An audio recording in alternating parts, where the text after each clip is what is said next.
Hello, welcome back to another Growth Support Conversation. My name is Neal, and today I'm joined by Philippe Masritz to talk about leadership development, going from an individual contributor to a manager to a director to VP and beyond, which I think is something that is universally a struggle for a lot of people developing in their careers.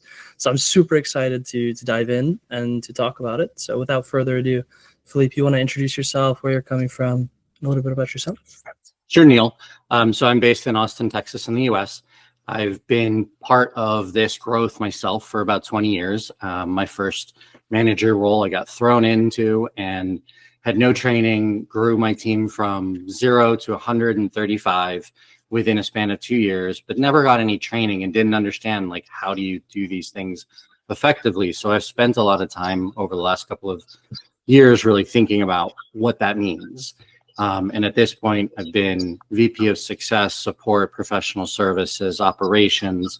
I'm doing fractional consulting as Chief Customer Officer at this point. So I think that that perspective, one of the things I love doing is mentoring people. So this is a perfect conversation to have. Oh, I love it. I think it's trial by fire when you jump in like that. Absolutely. So I know for me, like, a lot of people think that the growth and development track within support and customer facing roles is oftentimes only vertical in that sense, which is not always the case, but I think that's exactly what we're here to talk about today in terms of that development. I would be curious what for me, it's going through that as being a team lead, being a manager, being a head of, it's slightly the difference in the farness of purview that you have when it comes to being able to plan and see kind of what's coming down the pipeline and what you're accounting for, because team leads will see kind of some things that are midterm and a little bit coming up, and managers see a little bit further and a little bit further. I'm curious, from your perspective, what is the difference at each kind of level that makes them different levels? Yeah, no, I think that's great. I think the frontline managers have one perspective, right? They're day-to-day, they're tactical, they're operational. And then as you go up the ranks, as it were, you go and you're driving and changing that towards the strategic long-term. And the way that I look at it from a very simplistic standpoint, if you kind of bucket and you go manager, director, VP, and then anything beyond that, managers look at the day and the week, directors look at the week and the month, VPs look at the quarter and the years, and then beyond looks at the 3 to 5 to 10 year strategy, right? So it is incrementally a larger span that you are starting to look at. And it does depend on the size of the company and the scale and the growth and all of those things, because there's times where, to your point, your career changes. And I've had VPs where I'm like, I just got to fix today's problem. So it does change, but when you look at it from a macro lens, kind of looking at it from that perspective tells you the time span of what you're or how you need to think about your execution. Yeah, I definitely feel you when you say, like, there depends on the size of your company. I see people with like a size of 3 people at the company, but they're VP of something. You're like, are you really working that kind of span? Like, yes, of course, your skill set and your knowledge and everything accounts for that in terms of what you're looking at. But I think it's different company sizes and different levels mean different things. I know that for me, I'm in an organization around 100 people or so. VPs are still super involved. Heads are still super involved in the nitty gritty and in the weeds. While it's not normally or should be the case all the time in that Absolutely. sense. Yeah, I mean, my last role, I was the GM, and I had VPs and directors that reported to me, and they were doing the job. Like, that was part of it, because we were a 135 person full organization. And so my support lead had 10, my support director had 10 people. My VP of services had 50. Before that, I was a VP of services myself, and my team was 200. Different spans of and so you're thinking of things in a different way, what I would consider a VP or a director. And so I think there are ways to define that, and every company has different titles and names and all that kind of thing. Yeah, I think the baseline of it is really being able to have that core competency of, what is the kind of scope and accountability and focus that you can deliver regardless of that, and kind of make this universal level a little bit, regardless of company size or things like, if I can deliver on an org-wide impact, then I can deliver on an org-wide impact, regardless if the company is a certain size or not. Exactly. And that's why I try to No, think about it in those timeframes, right? Because then you can standardize your timeframes, and that's how you start to think about it. Some days you might be, for example, in your case, you might be needed to act at a VP level and think about the next year. And then there's other times where you're thinking about something at a day level and really acting as a manager for that particular point in time. So you have to change everything. You have to change your language. You have to change your influence. You have to change what you talk about. You have to shift accordingly. this is extremely timely for me, so I'm going to jump on it. I'm going to dig into that. Right now, we are just coming out of year planning. We're focusing on all of the strategy for the year. We have like all of this really full look and view with the leadership team, with the directors and heads up, for example, where we've just come out of this really long viewpoint and things. And so I'm seeing things quite far down the road of what we need to kind of account for and plan for. At the same time, I have all direct reports. So they're all kind of skip level down, and they're just the ones who are on the front lines in that sense. And it's that switch is really important. Being able to understand, okay, I'm thinking about these things and I'm speaking this language, and someone comes in with a question of, hey, I need to get unstuck on this really day-to-day thing and kind of get, okay, I need to view it at their, what is important and relevant for their day-to-day. I had a conversation with one of my team members the other day, which was like, are you asking it because of this particular thing from your perspective? And they were like, yes. I was like, that's the problem. It's like we're speaking two different languages a bit. How do you go around that kind of like finding the balance of context switching in the language? I mean, it's hard because language itself is key, right? At each level, you have different perspectives and different things. And I literally was writing a chapter about this in a book, and I'm going to quote it. A Harvard Business Review analyzed communication patterns of 1,000 leaders. Executives at higher levels spend 62% more time discussing strategy and financial matters compared to frontline managers. And so it's a very different language that you're talking, and you're talking different time spans, you're talking different context. That context switching is important because your frontline employees, they don't care in the same way about the long term that you do as an executive, because they're dealing with their day-to-day responsibilities, which are now important operational metrics. And so you have to be able to shift your language, and whether you're going to talk about the financials and the bookings and sales and the revenue and keeping customers and your earnings before taxes and depreciation, or your EBITDA, that changes versus I'm going to talk about call handle time or my day-to-day margin or my on time on budget. Like, those are much more operational metrics. And so you have to be able to do that shifting. And it is more difficult, I would say, in smaller organizations where you're playing multiple roles. But I think the way that I've done it before is you carve out time and you go, this is my strategy time and this is my operational time, so that you're not context switching in between two meetings right after another. You break that out. Otherwise, your brain can't keep up. Super important. Like that frame of mind itself is very different thinking. You do have to kind of shut stuff off, go look, focus, and be stuck in it for a little bit so that you can then have the proper mindset. Or else, what you mentioned, your brain can't keep up. You're going to fry yourself out really quick. Yeah, and it's not like multitasking, right? So since y'all are in the support side of things, if you think about switching from one case to another, that's hard enough. But it's still the same product. It's still the similar problem set. So you're context switching, but you're not changing languages, right? You're based in the Netherlands, for example. So it's not going from like English to Dutch and switching your physical language, which is what happens. And that automatically slows you down. It's very difficult to think in one language and then speak another language and then bounce back and forth. It's just not natural for most people. And I think that people forget that the language of leadership is that same scenario. It's different.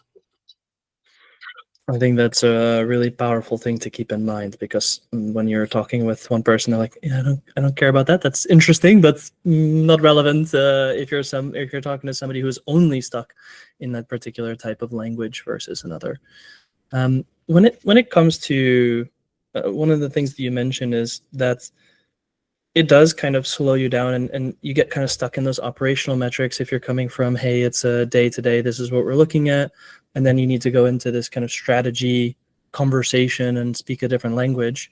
Do you find that a lot of, I mean, you're coming from the support and customer space as well, that is one of the things that people struggle with a lot of, and that's maybe why we're thinking so much of operational day-to-day metrics versus kind of being able to branch out and become a better strategic business partner? I think a lot of it has to do with education, to be honest. So I started my career in tech support, and no one ever told me that what the business cares about are financial metrics, right? So I have this kind of concept. It's keep it simple executive. It's the keep it simple stupid methodology. And so how do you keep it really straightforward, really simple for your executives? Or as an executive, that's where you're living. And what matters at an executive level is bookings and sales, revenue and keeping your customers and the financials, and then EBITDA as a proxy for how much profitability you have as a company. Those are the core three metrics that executives care about at any point in time. And so transitioning from support or CS or wherever, you don't get taught that. And so now you're trying to speak a language that you don't understand. It'd be like me stepping in and being expected to speak Arabic. And it's like, I don't know, I've never spoken it before. And so you have to learn it and you have to be taught it, or go and take a class, read a book, whatever that might take, to be able to translate your operational metrics into the financial language of an executive. And I think that's the key, is how do you take it from, well, support, for example, is operationally driven. They think about, like we talked about, call handle time or ticket closure rates, none of which matters to a business at a macro level. But how those impact my revenue and my customers staying with us, that's what matters. So as you're growing in your career, you have to learn, how am I going to tell that story in a different way? Because a manager telling a director, the director is fine with hands-on, understands the metrics, knows what they mean. They start to do that translation. But once you're a director, you now need to be more financially savvy, focused, and be able to communicate differently to your VPs. Your VPs haven't been hands-on for a while traditionally. And so they don't remember what it means to do certain things. And then when you get to C-suite, it's really far off, because now they're running professional services and support and CS, for example, who each have 50 metrics, and you can't remember all of that, and you can't know which levers matter the most to the business. So you need that translation. I think you bring up an interesting point. I mean, we talked about the view of length of time that you can really think about how far in the future are you thinking and what matters the most. And now we're kind of talking a little bit about distance from the front line when it comes to leadership. That those people have like a ton of metrics across multiple teams that they're looking at. They don't have the capacity to be able to dive into really every single one of them. But as we talk about the distance of the front line, I think one of the big differences between managers and directors and VPs is also how you manage people and the types of people that you manage as well. Whereas if you're a manager, you have direct reports. If you're, a head of or a director, you're starting to manage managers and starting to kind of manage other managers who are then managing managers. It goes down the line and down the road. And one of the things that I think about there is that in itself is also a very different style of leadership and competency to be able to develop over time as well. Mm-hmm. How do you think that this evolves rather than just the language itself, but this comes from, hey, I'm actually going to coach this person, I'm going to tell this person what to do. So now I'm managing a manager, and even though I might want to jump in and kind of tell this person, it's their responsibility and helping them to take that responsibility and teach as well. Yeah, no, it's a great question. I think, so I call it the fallacy of control. And basically it's that concept where as a manager, you typically have the ability to control exactly what's happening. Your team is 8 people large. You can talk to them 3 times a day and it's fine, right? All of those things. And it is very difficult to transition from that doing part to leading. So a lot of the times they focus on how do you drive it by controlling what's going on. And it is a total illusion because no one can actually control it. But the higher you go, the less control, like actual control you have. So you have to influence that. And it is a illogical change, I guess, right? You think about it and you go, well, I have 100 people instead of 8. I can control 100 people now. Well, the fact of the matter is, if you were running 100 people, you have no idea what that person is actually doing every day. And so you have no control. You have to be able to influence and train them and teach them and coach their managers to help coach them, right? To be able to think of it in that way. And then not only that, as you go up the levels, your role also shifts simultaneously to less getting your teams to do what's necessary, because your job is now, I tell a vision, I drive a change, and my directors and managers go and execute. And now it's, how do I help everybody at the business be successful by removing roadblocks? And now you're trying to, if you're a support VP, for example, you are trying to influence the product roadmap. Well, there's zero control there. The product leader is the one that makes those decisions. So you have to influence.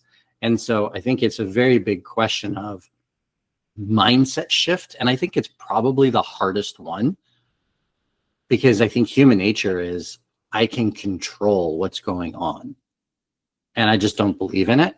And so I think, I mean, it was my first time I ever led anybody. Was like, all right, here, I'm going to sit next to you physically and make sure that the 5 people in this cube set do what I tell them to do. And it works when you have 5 people that you can physically sit next to and talk to every day. It doesn't work in any other situation. Yeah, I think this is one of the ones that we struggle with the most. And that's, I mean, this is where micromanagement stems from, right? People trying to be still too involved and in everything in that sense. How do you think, I have two skills that I want to dive into and see if we can develop a little bit. How do you go about building influence in that way? When you're starting out, you don't necessarily have kind of the opportunities in that sense, but how would you say you get started to change that mindset?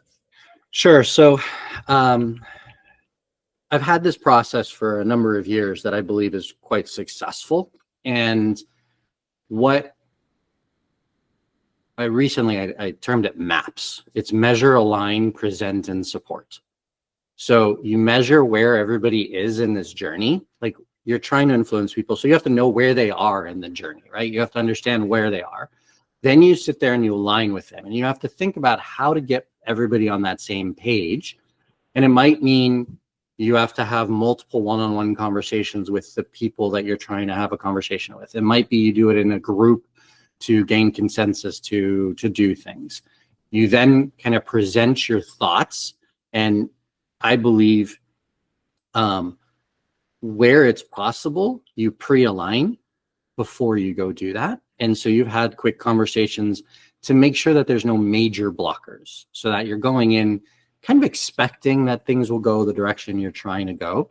And then after that, it's you support what happens, because your influence isn't you. It's what's in it for them, what's in it for the company. How do you get to the goals you're trying to accomplish? And you have to remember that a company's success isn't your success. And those two things sometimes conflict. So you want to influence but adapt to whatever is necessary. I like that framework that you go through and be able to actually have a very clear and practical way to go about some of these things as well.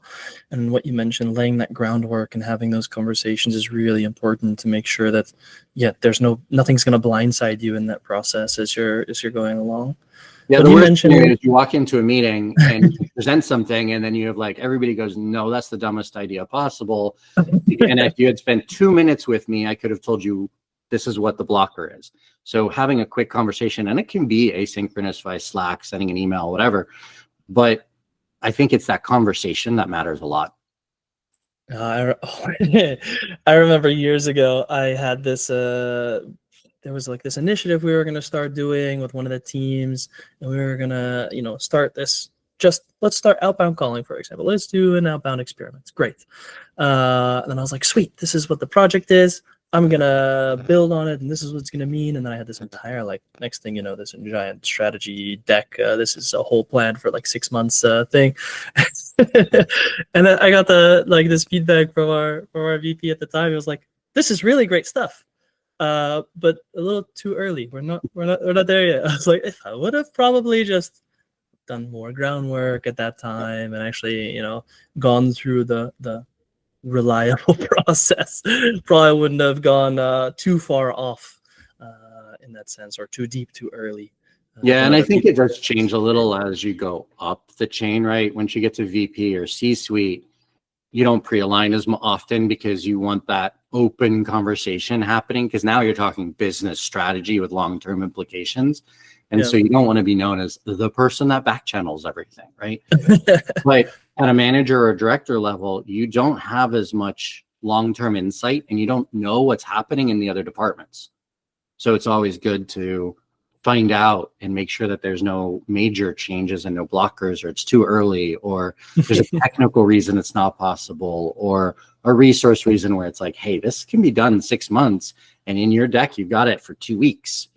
That just doesn't work. So that way you have an opportunity to adjust your expectations in your presentation pitch to doing that. So at manager and director level, I am very much into this MAPS process. I think as you get to VP, and it's still beneficial, but once you get to C-suite, you have to really rethink again. Do you do that? How do you think about it more strategically? I think the second one, so I said I had two kind of skills to go into. One of them, I think, is building influence. And I think one of the other skills that we talked about is, as you start managing different levels of people, and that framework kind of changes and the mindset changes quite often. What I found at the early stages, at least of at least my own journey, is, hey, I want to grow, I want to go up the levels, but I don't necessarily have an opportunity to get some of these skills that are required in the next level. Yep. For example, this was one of the biggest differences for me going from manager to head of, was, hey, you need to be able to manage managers, or like manage through others. I don't have any team leads. I have a small team. I don't have the opportunity to build and showcase that skill per se. I have a way that I did it, but I'm curious to hear if you have any strategies or ways to people to go about kind of getting exposure to that experience. I think that's a hard one, to be honest, because you can go get it through volunteering, right? You can go get it through communities and being part of a leadership team on a community. There are ways to ancillary, at least, get some of that experience. But a company will look at that and go, maybe, right? So it applies when you're growing within your company. It applies better than trying to jump to another company. It's a little bit more difficult.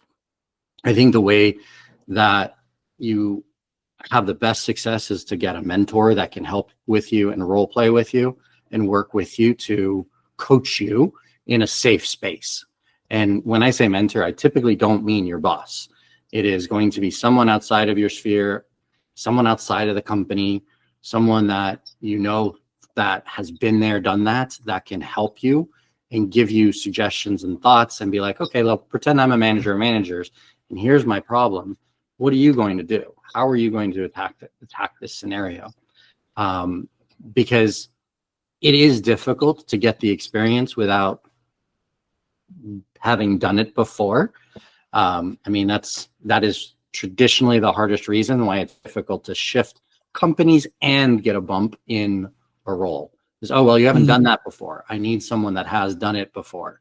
And I'm like, well, how I learn to do it if you don't give me if no one gives me the shot, right? So it's definitely a challenge. But I'm curious, how did you do it?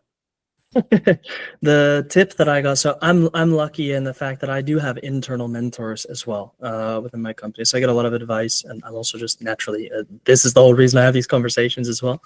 The piece of advice that I got when I was having this conversation on, hey, how can I actually get this experience? Is, okay, well, try to find a way that you can manage through other. It doesn't need to be that you're managing a manager, but just a way that you can manage, maybe even how can you influence somebody on another team through another person?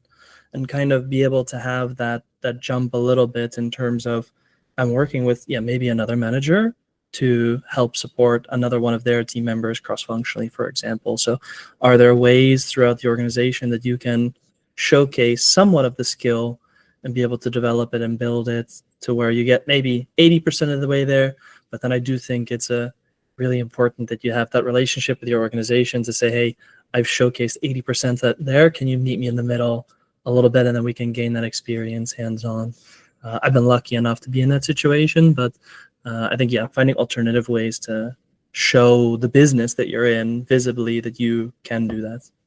What's funny to me is I'm going to disagree for just 1 second on that. Yeah, 100%. I love it. For me, that's not managing managers at all, but it is being director level influence.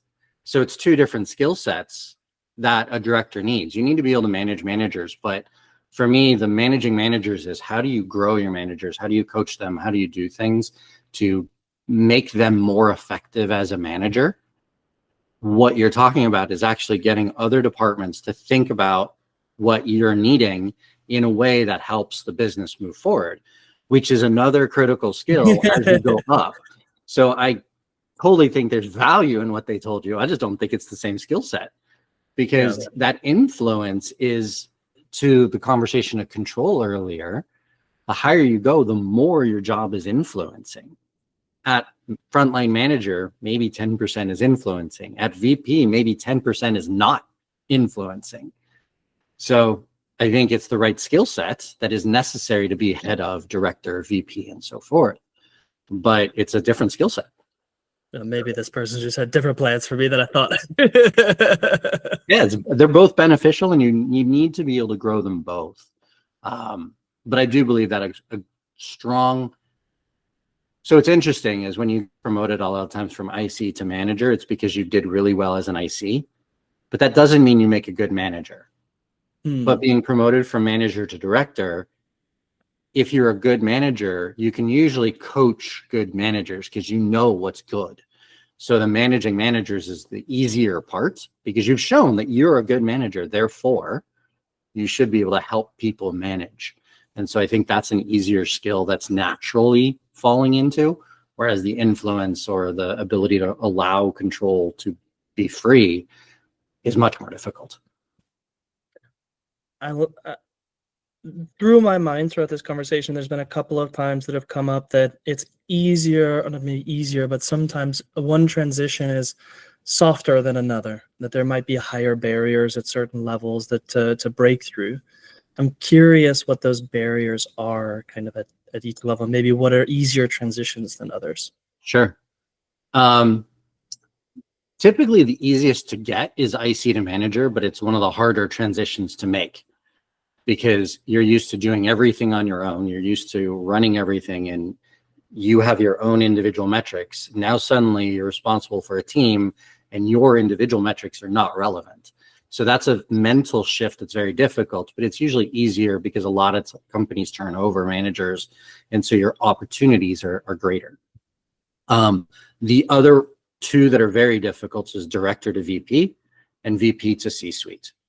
So manager to director is not as difficult because you're still 1 foot in the operational and you're 1 foot in the strategic. So you have an opportunity to play with your skills and grow them both. And that allows you to shift. But once you're director going to VP, you no longer should ever be like hands-on unless you've got a gap or something you're stepping in. But your focus isn't the operational. It's how do we strategically drive the business forward in my organizational function, my team, my business, like that kind of thing. And so that's a big mental shift. It's a difficult one for people to make. And then VP to C-suite is another one. And that one is, I think, a little bit less around skill necessary than it is about opportunity. There's very few and far between C-suite opportunities. So it's very difficult to do that. And this is where a board who typically does the C-suite hiring wants people who have been there, done that, proven. And so becoming a first-time C-suite is difficult as well. even if you've got the backing of lots of people who are like, yep, you can do that, no problem. You've got the skills, the attitude, the knowledge, all the things. But making that shift is difficult. So each level is a little different for different reasons. I really like that. It's a super clear breakdown, I think, is the way that you go about it, which I think is amazing. So thank you so much for sharing that. I'm personally going through now the director to VP challenge and change. That's my next goal and step. Like, this mental shift has been and is one that takes a long time, I think, as well.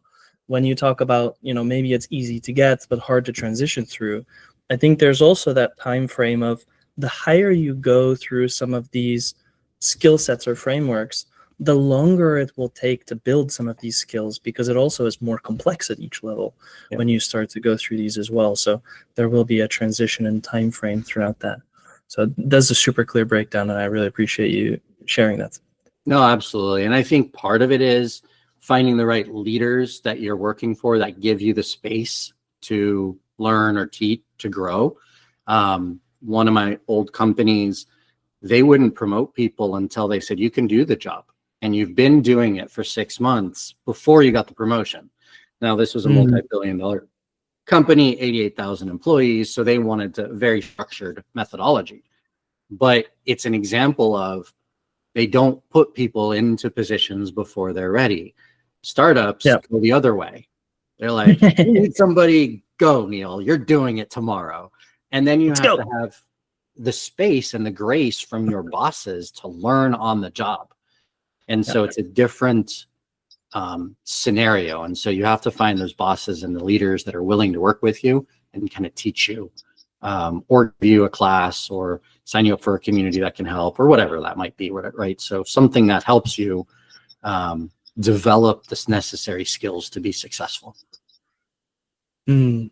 I saw this breakdown of what is kind of moving to the next level made up of, in terms of this kind of, how does the company see you? Are you ready for it? Have you been doing the job? And I thought it was interesting. I'm curious to get your take on it. Breaking into the next level, and they say it consists of this. It's 10% performance, your day-to-day work, and the quality at which you deliver it. It's 30% your image, your personal brand, and how others perceive you. And it's 60% exposure, your visibility and ability to be noticed by the right stakeholders. I'm curious to get your take on that kind of breakdown. I agree that it's very low on your actual performance. Like, what you look at to traditionally when you're promoting, or if I'm promoting a director to a VP or whatever, your performance matters, but it's very binary. You're either good enough or you're not. And so there's not a lot in between. So that's why it's such a small percentage. I think the image and the kind of exposure side is probably a little bit more balanced than 30-60%, but I can understand where they're coming from. Because if you're exposed to enough people and you have the right image, then it makes life easy. But that's why that image part is so critical. And without that, I would call that the foundational piece. But your image consists on your performance. It consists on your presentation gravitas, your ability to stand on stage, as it were, whether it's a virtual or in-person stage, whatever that might be, which then allows you to get that exposure side of things. But it is very true. One of the companies I worked for, there, to become a VP, you had to have 60% or 70% of the ELT, which is the C-suite, agree that you could get that promotion. So it was people outside of your purview. Like, to become a VP of support, you had to get the CMO on the board. And so you have to have that exposure. And part of that is your presentations, your board, how often is your leader helping elevate you? So in that particular case, is your chief customer officer, your chief operating officer bringing you to executive meetings and allowing you time to present so that you're exposed.